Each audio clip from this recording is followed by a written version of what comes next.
बहुत पुरानी कहावत है कि एक झूठ 100 झूठ बुलवाता है और एक गलत काम 100 गलत काम करवाता है।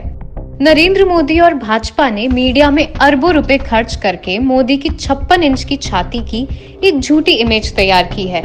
अब इस झूठी छवि को बनाए रखने के लिए यह सरकार अपनी एड़ी से चोटी का जोर लगा रही है। इस निर्मम सरकार को इस बात से कोई फर्क नहीं पड़ता कि देश का अन्नदाता अपने खेत और घर बार छोड़ देश की राजधानी पर दस्तक दे रहा है। यह निर्दयी सरकार को इस बात की भी परवाह नहीं है कि देश के किसान अपनी बात इस बहरी सरकार तक पहुंचाने के लिए भारत बंद का आह्वान कर रहे हैं, सिर्फ इसीलिए कि गरीब मजदूर और किसानों की बात सहानुभूति पूर्वक सुन लेने से 56 इंच की छाती का नाप छोटा हो जाएगा। भाजपा को डर है कि अगर उनके नेता की बनाई गई झूठी छवि यदि टूट गई तो फिर किसानों के बाद देश की ट्रेड और मजदूर यूनियन भी दिल्ली के दरवाजे पर दस्तक देने में देर नहीं लगाएगी। खेती और मजदूरों और किसानों के प्रति मोदी सरकार का रवैया जग जाहिर है।